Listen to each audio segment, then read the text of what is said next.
किसी Facebook user के द्वारा फेसबुक पर कुछ लिख देने से जो थाने थाने जाकर ज्ञापन देते हैं और जो कहते हैं कि ये फेसबुक पोस्ट आदिवासी संस्कृति पर हमला है, क्या वे बता सकते हैं कि जब किसी मुस्लिम ने किसी वनवासी लड़की पर अत्याचार किया तो ये आदिवासी संस्कृति पर हमला नहीं है। 24 जुलाई को निमाड़ के बड़वानी के जुलवानिया में एक मुस्लिम लड़के तोहीब ने 18 साल की वनवासी लड़की को घर में अकेला पाकर उसके घर में घुसकर जबरदस्ती की, बलात्कार किया। जब लड़की चीखने चिल्लाने लगी तो आस पड़ोस के लोग इकट्ठा हो गए और उन्होंने इस मुस्लिम लड़के को पकड़कर पुलिस के हवाले कर दिया। पुलिस ने लड़की के बयान लिए, प्रकरण पंजीबद्ध हो गया। फिर बात आसपास के क्षेत्रों और लड़की के परिजनों में फैल गई, जिसके कारण लोक लाज के कारण लड़की आत्मग्लानि की भावना से भर गई और उसने घर में फांसी लगाकर आत्महत्या कर ली। जनजाति विकास मंच जैसे देशभक्त संगठनों ने पुलिस अधिकारियों को ज्ञापन दिए और आरोपी पर सख्त से सख्त कार्यवाही की मांग की है, कर भी रहे हैं। लेकिन एक प्रश्न उठता है कि नेमावर में हुए जघन्य हत्याकांड पर जिन संगठनों ने चक्का जाम किया, जिन्होंने डीजे वाली गाड़ी लगाकर दिन रात प्रदर्शन किए, किसी संगठन के आका तो यूपी चुनाव की साइकिल यात्रा छोड़कर इंदौर से नेमावर तक कार यात्रा करने आ गए, दिन रात आदिवासियों पर अत्याचार नहीं सहेंगे और जय भीम के नारे भी लगाते गए और पूजनीय बाबा साहेब आम्बेडकर की आत्मा यानी भारतीय संविधान की संवैधानिक प्रक्रिया को धत्ता भी बताते गए।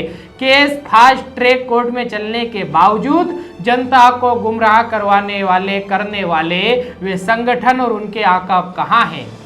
खेत में स्वेच्छा से केमिकल डंप करवाने पर डीजे वाली गाड़ी पर चढ़ कर भाषणवीर बनने वाले नेता लोग अब कहाँ हैं? किसी फेसबुक यूजर के द्वारा फेसबुक पर कुछ लिख देने से जो थाने थाने जाकर ज्ञापन देते हैं और जो कहते हैं कि ये फेसबुक पोस्ट आदिवासी संस्कृति पर हमला है, क्या वे बता सकते हैं कि जब किसी मुस्लिम ने किसी वनवासी लड़की पर अत्याचार किया तो ये आदिवासी संस्कृति पर हमला नहीं है? और यदि है तो अभी तक आपने एक भी ज्ञापन दिया है क्या? पिछले साल इसी बड़वानी के ठीकरी में जब भोले भाले वनवासियों का ईसाइयों द्वारा धर्म परिवर्तन किया जा रहा था, तब वनवासियों के स्वघोषित नेताजी ने ईसाइयों के विरुद्ध बोलने के बजाय धर्म परिवर्तन रुकवाने आए लोगों पर ही आरोप लगाना शुरू कर दिए थे और कहीं उनके वे प्री मिशनरी एजेंट कानूनी चंगुल में फंस न जाए, इसलिए मध्य प्रदेश विधानसभा तक में प्रश्न उठा दिया था। वे विधायक महोदय अब कहाँ हैं? पिछले सप्ताह गुरु पूर्णिमा के दिन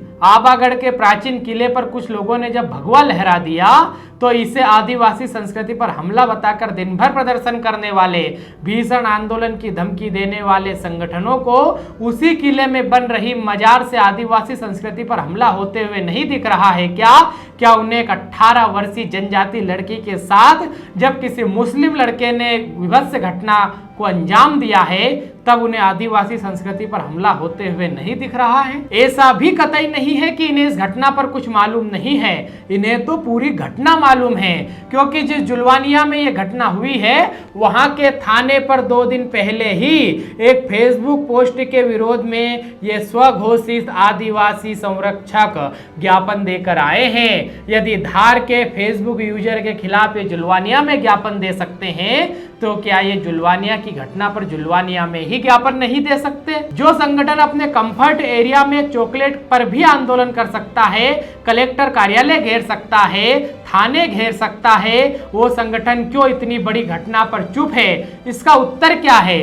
उत्तर है कि आरोपी मुस्लिम है। यदि आरोपी मुस्लिम या ईसाई होता है तो ये आदिवासी संस्कृति पर हमला इनकी नज़र में नहीं होता है। जब आरोपी हिंदू होता है तभी इन्हें लगता है कि आदिवासी संस्कृति पर हमला है। इसके लिए इनका इतिहास निकाल कर देख लीजिए। क्या अपनी स्थापना के बाद इन संगठनों ने निमाड़ में धर्म परिवर्तन का विरोध किया है? किसी भी घटना में इन्होंने आंदोलन करने की तो बात छोड़िए, ज्ञापन तक दिया हो। निमाड़ क्षेत्र में जनजाति गांवों में कई अवैध मजारें बन रही है। क्या आपने इन आदिवासियों के स्वघोषित संरक्षक संगठनों को इन मजारों का विरोध करते हुए देखा है? ये हिंदुओं के मध्य उपजे किसी आपसी विवाद को सवर्णों का दलितों पर अत्याचार बताकर तो पेश करने के लिए देश के किसी भी कोने में जा सकते हैं, लेकिन अपने ही क्षेत्र में दलितों पर मुस्लिमों और ईसाइयों के द्वारा योजनाबद्ध तरीके से हो रहे अत्याचार पर अपने कान और होंठ सील लेते हैं, और यदि बोलते भी हैं तो ईसाइयों और मुस्लिमों के पक्ष में बोलते हैं, आरोपियों और अपराधियों के पक्ष में बोलते हैं, क्योंकि वास्तविकता में ये वनवासियों के, दलितों के, जनजातियों के संगठन है ही नहीं। ये तो मिशनरियों के इशारे पर चलने वाले संगठन हैं, जिनके अधिकांश पदाधिकारी क्रिप्टो क्रिश्चियन हैं, जो घर के अंदर यीशु की पूजा करते हैं, गले में क्रॉस टांगते हैं और बाहर आकर पीला गमछा ओढ़ लेते। मुस्लिम या ईसाई के आरोपी होने पर जब इनसे पूछा जाता है और ये इसी तरह घिरने लगते हैं तो बस एक फेसबुक पोस्ट डालकर अपने कर्तव्य की इतिश्री कर लेते हैं। पुलिस को त्वरित कार्यवाही करना चाहिए, अपराधियों को संविधान सम्मत कठोरतम सजा दी जानी चाहिए और बिटिया को न्याय दिलाने के लिए जुटे हुए जनजाति विकास मंच और अन्य देशभक्त संगठन भी इसके लिए बधाई के पात्र हैं, अभिनंदन के पात्र हैं। साथ ही दोहरे चरित्र वाले वे संगठन जब मुस्लिम कोई आरोपी होता है, ईसाई आरोपी होता है, तब वे नहीं बोलते हैं। सवर्ण और दलितों के नैरेटिव को जो खड़ा करते हैं उनका सभी को विरोध करना चाहिए। धन्यवाद।